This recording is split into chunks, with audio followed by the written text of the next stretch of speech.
বিসমিল্লাহির রহমানির রহিম। আসসালামু আলাইকুম, welcome back to my channel. এখানে 500 গ্রাম পানি ফুটিয়ে নিচ্ছি। পানিতে দিয়ে দিচ্ছি 3-4টা এলাচ, 2 টুকরো দারচিনি, বড় একটা তেজপাতা দিচ্ছি, স্বাদ মতো লবণ দিচ্ছি, 1 টেবিল চামচ রান্নার তেল দিয়ে নেড়েচেড়ে ফুটে যাওয়া পর্যন্ত অপেক্ষা করছি। এখানে বড় একটা পেঁয়াজ কুচি, 1 টুকরো আদা কুচি, বড় একটা রসুন কুচি, 1 টেবিল চামচ কিশমিশ, বড় একটা টমেটো কুচি, 2 টেবিল চামচ চীনাবাদাম, 7-8টা কাঁচামরিচ দিয়েছি। এখানে কিছুটা গরম মশলা অ্যাড করব। ব্লেন্ডার করার জন্য কিছুটা পানি দিয়েছি। এখানে 7-8টা ছোট এলাচ দিয়েছি, 4-5 টুকরো দারচিনি দিয়েছি, হাফ চা চামচ গোলমরিচ, হাফ চা চামচ লবঙ্গ দিয়ে ব্লেন্ডার করে নিচ্ছি। এখানে পানিটা ফুটে এসেছে। 300 গ্রাম পোলাও চাল ভালোভাবে ধুয়ে ফুটন্ত পানিতে দিয়ে নেড়েচেড়ে পানি শুকিয়ে যাওয়া পর্যন্ত অপেক্ষা করব। পানিটা শুকিয়ে গেলে 70 থেকে 80% সিদ্ধ করে পোলাওটা নামিয়ে ঠান্ডা করে নিব। এখানে ব্লেন্ডার করার পাত্রটা 1 কাপ দুধ দিয়ে ভালোভাবে ধুয়ে নিচ্ছি। এখানে আরেকটা পাত্র পরিমাণ মতো রান্নার তেল দিয়ে বড় একটা পেঁয়াজ কুচি দিয়ে নেড়েচেড়ে বাদামি রং হয়ে যাওয়া পর্যন্ত ভেজে নিচ্ছি।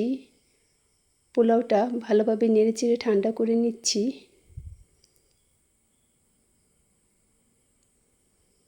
এখানে পোলাও চাল হিসাবে মশলাটা দিচ্ছি। নেড়েচেড়ে বেশ কিছুক্ষণ কষিয়ে নিচ্ছি।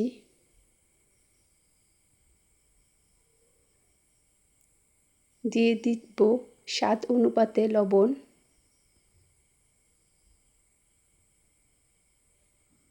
কোনো নতুন আপু কিংবা ভাইয়ারা আমার ভিডিওটা যদি দেখে থাকেন, আপনাদের ভালো লাগে, আশা করি আমার পরিবারে যুক্ত হবেন, লাইক কমেন্ট করবেন। আর যে সকল আপু ভাইয়ারা আমার পরিবারে যুক্ত হয়েছেন তাদের ধন্যবাদ ও ভালোবাসা রইল। মশলাটা কষানো হয়ে গিয়েছে, মশলার উপরে তেল উঠে এসেছে, তার জন্য দিয়ে দিচ্ছি ধুয়ে রাখা দুধটা দিয়ে বেশ কিছুক্ষণ নেড়েচেড়ে কষিয়ে নিব। দিয়ে দিচ্ছি স্বাদ অনুপাতে মরিচের গুঁড়া।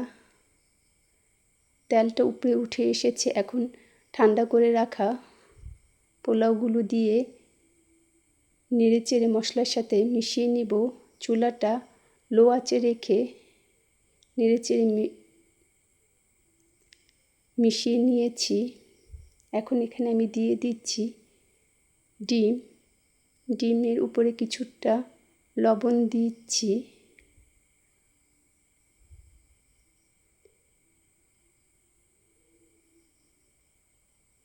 দিয়ে দিচ্ছি জিরা ও গোলমরিচের গুঁড়া দিয়ে ঢাকনা দিয়ে 7 থেকে 8 মিনিট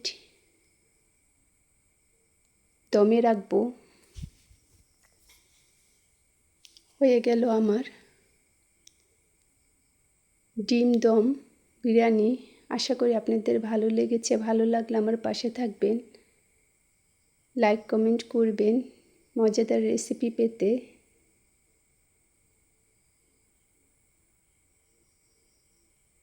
আজ এই পর্যন্ত রাখি। আসসালামু আলাইকুম।